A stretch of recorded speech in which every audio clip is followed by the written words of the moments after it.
大家好，欢迎收看今天的节目。面相的12宫是以不同的宫位表示人生的成败吉凶，虽然各家的说法不尽相同，但大致上还是差不多的。第一宫命宫，又称为愿望之宫，在两眉间山根之上，也可以叫做印堂。一、命宫有悬针纹，个性偏激，易遭失败。二、丰隆光润，诸事遂心，尘凹不起，多谋少成。三、眉交连宫，背井离乡，不得妻利。四、眉亲质破，诸事坎坷，家财易破。五、命宫如果有疤跟文质相同，主28岁运程，两眉之间印堂偏上，若有痣，都作吉论，积得生福之象。第二宫财帛宫，就是鼻子，包括天仓、地库、金针、景灶，主察财运。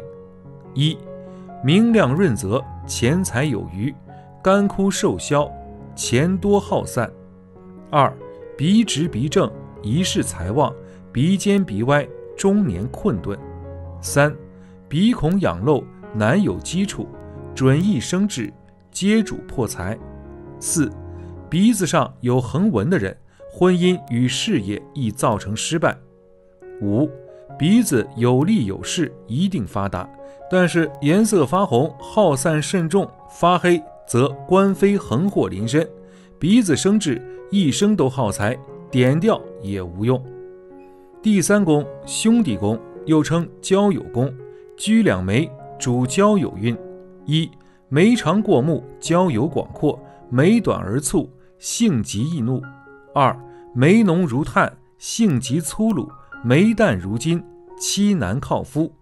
三、两眉异样，异兄异母，两眉黄卷，兄弟蛇属。四、眉断肢体损，兼有兄弟无情，没有眉毛，主冲动。第四宫田宅宫，位于两眼及上眼睑，主家业运。一、经络点期，家业昌盛，赤脉亲经，须防急症。二、两眼不一，难守家业，红丝缠经，家业耗尽。三、凤眼高眉，父名乡里，眼昏眼浊，困顿难安。四、上眼睑很窄的人，居住的房子容易有质量问题。田宅宫代表产业，就是指你所拥有的产物，有形无形皆算。第五宫男女宫，又称子女宫，位于两眼之下，又称为泪堂，看子嗣运。一、三阳平满，子孙昌荣，三阳枯陷，子孙无缘。二、阴质细纹，天赐临子，慧若网状，子女飘离。三、兼看人中，喜身勿忽，在神水星，吹火孤中。四、男女宫有痣，多为子女操劳痣。12宫其实并不是独立存在的，男女宫包括泪堂、人中、水星、胡儿等，多不参看。第六宫奴仆宫，位居地阁，看管理运。一、下庭丰满，势力成群，口如四字，一呼百应。二、地阁尖小，多被人抛，地阁凹陷，奴仆无力。三、地阁歪斜，心多不满，地阁有痣，常受水患。四、下巴大不代表奴仆功好，要配合颧骨高。第七宫妻妾宫，又称为夫妻宫，就在眼尾。一、光润无纹，妻权四德，丰隆平满，娶妻得财。二、奸门深陷，多防妻妾，奸门生智，须防外情。三、奸门晦暗，分隔两地，奸门克文，克妻行亲。四、夫妻宫有黑痣，分隔两地，或是经常吵架，或者一方身体不健康。第八宫极恶宫，是年兽位。一、龙直丰满，福寿无穷，接连印堂，文章高明。二、山根平平，运势低迷，年寿塌陷，切莫远征。3. 文痕低陷，宿疾沉疴，枯骨艰斜，不免受苦。4. 寿上有骨突入结节者，一生事业或婚姻会有一次相当大的挫折。5. 鼻梁歪曲，脊柱也歪的，但3曲3歪的鼻子，亏心事儿做太多，以至于多生脾胃病。鼻梁歪的中年事业会有大的波动。第9宫迁移宫，位居眉角，号曰天仓，以迁移宫的位置看阴阳宅的情况。1. 一马高广，做官游方，一马古龙，贵人颇多。2. 额窄骨陷，自幼离娘，额发低平，离祖无能。3. 一马有志，出行生祸，一马横金，祖闻水漾。4. 迁移宫低陷，出外无力，奔波度之。5. 如果一马位生毒痘，或者颜色发黑，能不出游则最好不要出游，出则事多悖逆。天庭和地格这些都和风水相关。第10宫官禄宫，位居中正，上合离宫，反映人的禄命官运。1. 中正隆起，不犯宫刑，中正凹陷，求官无名。2. 文破至亲，常遭横事，额角俊美，进官利民。3. 光阴无瑕，少年成名，坚固山根，方宝昌荣。4. 官禄宫塌陷的人，事业有严重的无力感，命运显得挫折与坎坷，易遭困难，多失败。5. 额头陷下去的人，通过正常的仕途做官，富在鼻，贵看眼，仅有官禄古城而无一双贵眼，不以极论。第11宫福德宫，位居天仓，牵连地格，看福禄之运。1. 天圆地方，福寿无疆，五岳朝拱，五福俱全。2. 天高地陷，早发中伤，两处接线，衣食不全。3. 隔圆额窄，初年苦厄，额圆隔间，困在晚年。4. 福德宫尖削无肉的人，劳多或少，个性孤独，不易获得知音。第12宫父母宫，便是额头的日月角，主看父母的福祸吉恶。1. 高原明净，父母高寿，低陷晦暗，双亲恶难。2. 日角斜陷，先防其父，月角斜陷，母必有难。3. 额角尖削，其人无情，日月高耸，父母双荣。4. 日月角低陷或凹凸不平的人，父母亲的缘分淡薄，其作用也是很重要的，而每个人的眉毛类型也是不太一样的。眉毛对于一个人的外表以及面相都有一定影响。那么什么样的眉毛代表大富大贵，什么样的眉毛又会对面相有不好的影响呢？让我们来详细了解一下。1. 狮子眉。狮子眉的重要特征便是眉形较为宽大而弯曲，看上去比较粗浊气，但眉形有距，又稍显清秀之气。眉毛代表着一个人的性格和脾气，这种眉形的人一般看上去较为凶恶，但实际上内心特别善良，也很有仁爱之心，只是看上去亲和力不是很足，做事认真而执着，很有才干，大多数属于文武兼备之类。年轻时不太善于处理人际关系，随着年龄的增长，慢慢开始学会攀附权贵。中晚年时可以掌财和掌权，属于年龄越大越富贵的类型。2. 浓眉。浓眉的主要特征，眉形较高，整个眉毛长得宽而整齐，眉形略弯，弧度比较明显，而且眉毛的色泽黑亮，如飞龙上月一般。此种眉形为典型的大富大贵的类型。长有这种眉相的人，大多头脑非常聪明，而且精明能干，做事干脆而果断，而且敢做敢当，也善于处理与父母和兄弟姐妹之间的关系。做事时思路非常清晰，善于把握事情的本质，而且懂得换位思考，懂得为他人考虑，善于处理人际关系，必定能够出人头地，一生富贵无忧。3. 凤眉。凤眉的主要特征便是眉形长得秀，并且眉头部位稍稍向上抬起，眉形宛若新月，眉尾比眉头部位略高。长有这种眉形的人大多脾气非常好，有着很强的亲和力，而且性格属于非常内秀的类型，平时不喜欢多说话，但做事很有分寸，头脑也比较聪明，善于处理人际关系，朋友缘非常好。女人有此眉的话，聪明能干，能够把家里家外处理得井井有条。男人有此眉的话，思维谨慎，行为比较保守，性格方面稍显犹豫，不过最终都能过上富贵的生活。4. 北斗眉。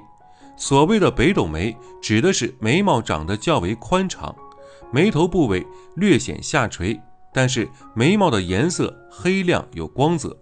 这种眉毛在相学中也称为寿星眉。长有这种眉毛的人大多身体素质较好，容易长寿，而且聪明懂事，做事很有谋略和规划，属于智商较高的一类人，记忆力非常好，很有才华和能力，在待人处事方面又比较的厚道和真诚，内心善良而仁慈，容易大富大贵。不过在面对感情问题时，容易犹豫不决，感情方面比较复杂纠葛。5. 卧蚕眉。所谓的卧蚕眉，指的是眉形弯曲而清秀，眉尾上扬，色泽乌黑，远远看去就像一条蚕卧在那里一样。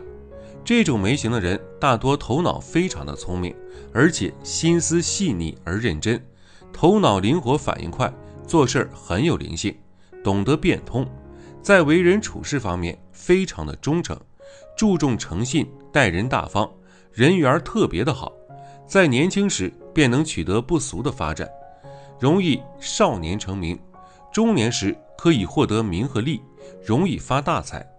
俗话说眉开生运，也就是说眉好运好。那么哪些眉毛不好是需要调整的呢？1. 眉毛稀少者。眉毛稀少，眉毛就显得淡，会让人看起来显老。眉短细而薄，从眉学上说，生性孤独，缺乏团队的合作精神，对个人的发展影响很大。所谓改变命运，是说通过改变眉毛，培养气场，重塑个人气质，令人对你耳目一新，从而刷新别人对你的看法与印象，让自己更有自信，更主动地拥抱变化，接纳他人，善结良缘，事业爱情双丰收，命运不就改变了吗？2. 眉不盖眼，半截眉者。面相学上说，眉不盖眼，人离财散。半截眉毛，眉毛特别淡，眉毛特别松散，眉毛特别浓，眉毛黄浊的，都是婚姻不顺的标志。这样的眉毛多半会离婚，感情受挫严重。3. 眉间过窄，甚至相交者。从面相学来说，两眉相交，心眼稍多，优点是心思细腻，处事周到，缺点是气度小，不能容事儿，容易偏执，过度执着，所以要稍微改变一下自己，给自己一个良好的心理暗示。4. 眉毛短缺，部分无毛者。眉毛中间断，或者是前面很浓而后面很淡的，都叫断眉。断眉本身看起来就感觉不好，面相学上，断眉的女人很绝情，而且本身命运波折，做一做眉毛，改变一下形象，让自己看起来更和善，一定是有益无害的。5. 眉毛杂乱者。不要以为自己的眉毛足够浓密就自我感觉良好，如果浓密的眉毛看起来杂乱无章，也会给人一种心塞的感觉。但是这种眉形基础很好，精心加以修饰，会让你整个人看起来气场强大，并且美丽精致。6. 红蓝眉毛者。红眉蓝眉为什么需要改？从面相学上来说，红蓝眉在脸，蓝眉克己，红眉伤筋，既不美观又伤人伤己，所以不管出于美丽还是运势，红蓝眉都要修正。7. 眉毛留疤痕者，眉毛之间留有疤痕，并且长不出新的眉毛，如果不进行毛囊移植手术，半永久纹眉就是最好的修饰方式。疤痕对于女人来说是最不能忍受的，尤其是在面部眉毛上，等于直接把丑暴露了，并且给人第一印象还显得不好相处。8. 眉毛倒挂者，眉毛倒挂俗称八字眉，两道眉毛的眉尾低垂，常见于成功的军政首长、政治家、实业家的脸上。八面玲珑，看似儒雅，但胆量和气量很大。女的恐体弱多病，容易意志薄弱，如眉毛交错逆生，粗乱不顺，非常的不好。9. 没有眉毛者，没有眉毛给人一种凶狠、戾气重、脾气火爆的感觉，不利于好人缘的建立。10. 眉毛位置不佳者，像这种眉毛跟眼睛离太近，把眼睛压到了，表明人的野心很大，但是不切合实际，导致心胸压抑，气量狭小，脾气暴躁，容易被激怒，有极致和凶痣之分。而痣长在身体的不同部位，所反映的个人运势也不同。你知道你身上的痣有什么意义吗？对你来说是好运还是霉运呢？今天我们就一起来分享5颗暴富痣和5颗穷痣，看看你的是哪一种。1. 太阳穴有痣。太阳穴部位在相学中也称为驿马宫，代表着一个人外出时的事业运和工作状况。如果太阳穴部位长得饱满丰隆，气色红润，且长有一颗外形较好、色黑形圆个小的极痣的话，代表着一个人非常的适合离开家乡去外地发展。正所谓不动则死，动则生，这种人一般工作运比较出色，行动力非常强，容易发现和把握住很多的机遇，从而获得高额的财富收入。2. 上眼皮有痣。眼皮即是眉毛和眼睛之间的部位，在相学中也称为田宅宫，代表着一个人的田产、房屋等不动产状况，也可以看出一个人的家庭关系。如果一个人的上眼皮部位长有一颗小而黑亮的极痣的话，代表着一般性情非常的忠厚老实，做事踏实而认真，而且祖运较好，能够继承祖辈留下的财产，命中贵人运较好，也容易得到贵人的提携和帮助，事业和财运发展顺利，一生不用为金钱发愁。3. 鼻头有痣。鼻子在相学中称为财帛宫，代表着一个人的财运。鼻梁代表正财，鼻头代表偏财。如果一个人的鼻梁挺直且鼻头饱满有肉，还长有一颗形状非常小，看上去又不太明显的黑痣的话，代表着偏财运非常好。这种人往往有着很强的投资理财天赋，对于金钱的管控能力比较强，很有经商方面的天赋，偏财运非常好，经常会有一些意外之财入账，而且守财能力非常强，善于积累财富，但是感情方面却容易出现变故。4. 印堂有痣。印堂位于两眉之间，在相学中也称命宫或事业宫，代表着一个人的命运变化和事业变动。如果印堂处饱满光洁，且长有一颗颜色呈赤红色的极痣的话，这颗痣在相学中也称为双龙抢珠。长有此痣的人一般性格比较深沉，平时话不太多，不太善于交际，但是头脑聪明，善于谋划，做事很有规划。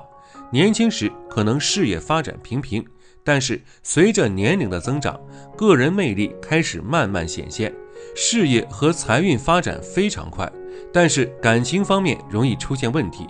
5. 左下巴有极痣。下巴在相学中也称为地库和奴仆宫之所在，有着左财右权的说法。左边的下巴代表着一个人的财运，右边的下巴代表着权势和地位。如果一个人左下巴部位长有极致的话，这种人大多数头脑聪慧，做事稳重大方，而且心胸开阔，富有包容之心，很有责任心和担当。身边的朋友缘和贵人运非常好，身边有很多的好帮手，能在他们遇到困难的时候伸出援手。事业平顺，一生大吉大利，蓄财能力非常强。说完了5颗暴富质，接下来我们来讲身体的5颗穷质，如果有的话建议点掉哦。1. 颧骨代表着人的权力地位，在面相学中被称为是权力之骨，也能体现一个人的野心欲望。若是一个人的颧骨高并且饱满，有肉的加持，则说明其人在社会或者事业上有比较高的地位。但如果一个男人的颧骨上长痣，那么便会阻碍他们的发展，无论是事业上还是生活上遇到的坎坷比较多。这种男人为人比较自大、自私自利，不会尊重他人，会直截了当地指出领导错的方面，让别人尴尬下不来台。这种人自然是会被上司膈应，不得重用，难以往高位爬，并且还有可能被别人挤压，甚至丢失工作，生活过得并不如意。2. 眼角到发际线的部位是太阳穴，在面相学中也被称为夫妻宫，若是此处长痣，则被称为泪痣，大多数与感情方面的发展状况有关。男人的眼角上有泪痣，则说明其人的感情上比较花心，对待情感不认真，即使在婚后有了伴侣，也会与其他异性勾勾搭搭，暧昧不清，不会成为一个好丈夫。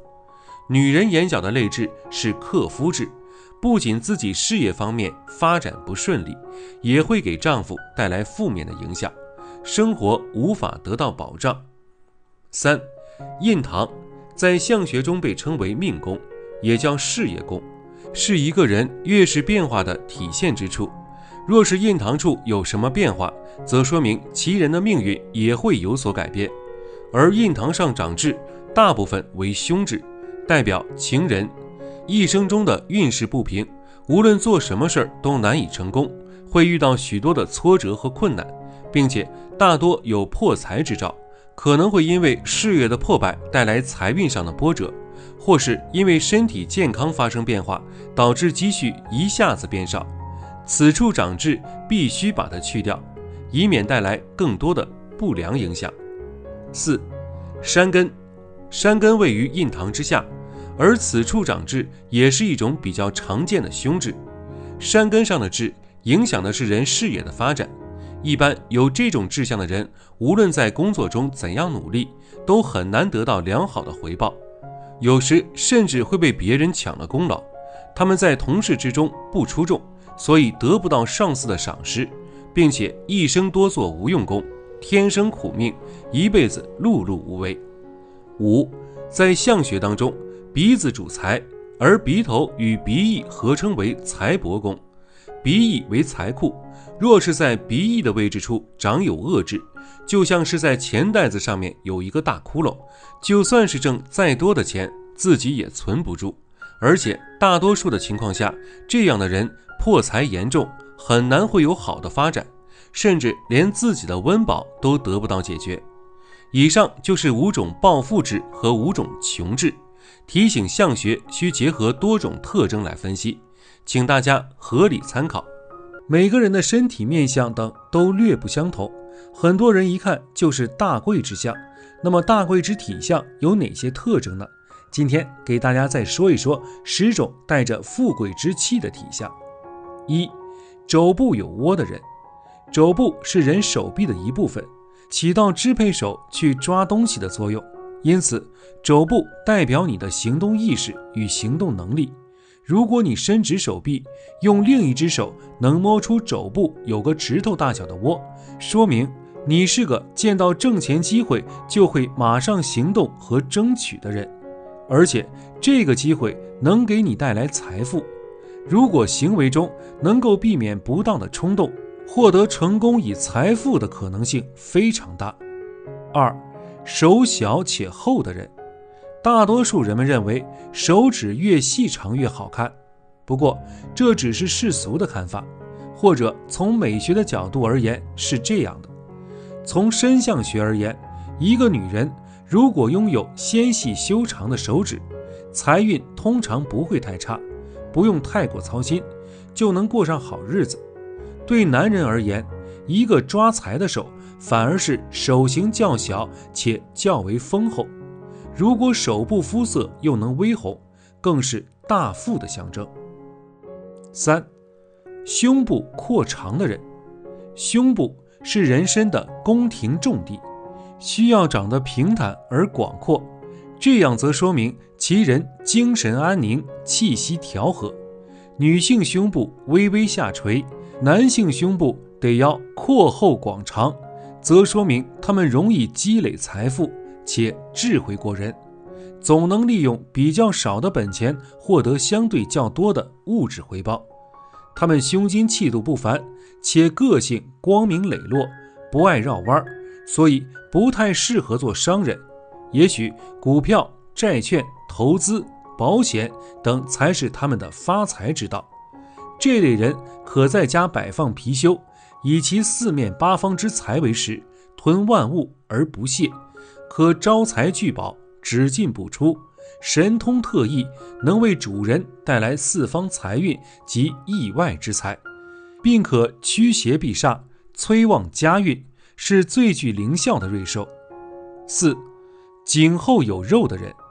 人的颈项向上扶持着人的脑袋，下面依着四体，可以称为人体的栋梁。颈与脖相连，在体相学中通常意味着权力欲、支配欲、进取心。如果颈项长得挺立隆直，并且有光泽润滑的，主其人将会大贵。如果颈项长得丰圆坚实，则主其人大富。有人说颈脖长得长财运就好，不一定正确，这得看人而论。一般来说，肥人长得粗为好，瘦人长得长为佳，如果相反，则是贫夭之象。颈后有肉，丰其主富，主福；无肉则是无福无财的象征。5. 肚腹丰平的人。肚腹犹如人身的灶台，可以包裹肠胃，并且消化食物，所以适宜长得又圆又长，又厚又尖，姿势下垂，皮肉丰厚清秀。一般说来，腹部长得圆滚向下的，主其人富贵长寿；腹部下坠垂落的，肚腹丰平的人相对来说会有较高的智商，充满艺术才华，也会有很好的财富运。你的创意和想法能帮助聚来大笔金钱。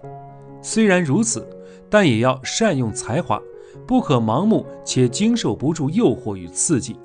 此类人的开运护身符是吉祥如意文昌笔，文昌是增加学业事业运的，有利于发散思维，望文益智。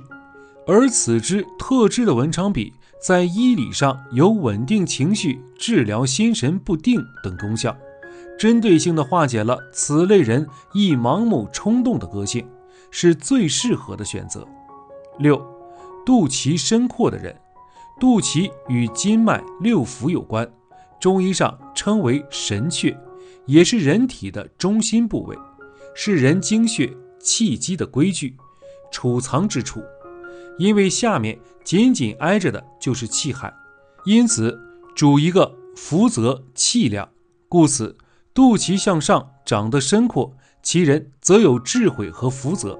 如果能够容得下一颗李子的话，其人则功成名就，名扬四海，财运亨通，自是小菜一碟。7. 背部丰厚的人。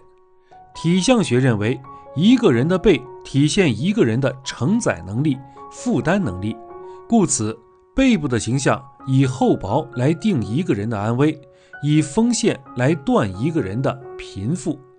一般来说，背部长得丰厚平阔，则主其人一生安乐；长得圆厚犹如为善，主其人至贵。从前面看好似扬起来，从后面看又如俯下向前的人，就是不贵则富之相。8. 小腿修长的人。一个人无论人生是贵是贱，是贫是富，总是自己用腿走出来的，因此腿相代表一个人命运的未来走势。腿相以小腿修长为佳，主其人表达能力强，总能找到别人的兴奋点，且行动能力也会不错，故此财运亨通。这类人的缺点是人缘不会太好，可能因此而背上各种骂名。为了化解因人际关系而阻碍前程发展的困境，建议佩戴黑曜石狐狸吊坠，防小人旺人缘，且狐狸还象征聪慧机警，与此类人极强的表达能力和行动力不谋而合。长期佩戴能招揽贵人，更能催旺事业运势。9. 臀部厚实的人。臀部是一个人稳定的基石，也代表一个人的本钱，故此臀部要以厚实为佳。臀部是否厚实有弹性，代表了你是否有发财的本钱。本钱不仅仅指普通意义上的金钱，还包括你的智慧、运气以及健康以及心理素质。通常情况下，一个臀部丰满的人大多精力充沛，活力十足，且性格稳定，常常具有非常好的金钱运。10. 骨肉有成的人。所谓骨肉有成，是指骨肉不多不少，相辅相成。具体说来，就是骨节要细、俊、直、长、圆、平、坚实，骨上无筋；皮肉则要细腻、光滑、香暖、绵柔，色泽光润。拥有这种体相的人，则聪明伶俐，学业有成，一生有福有寿，可成大业，不富即贵，自然也是财运亨通的人。好了，今天的分享就到这里，愿您时时心清静，日日事吉祥，期待下次与您的分享。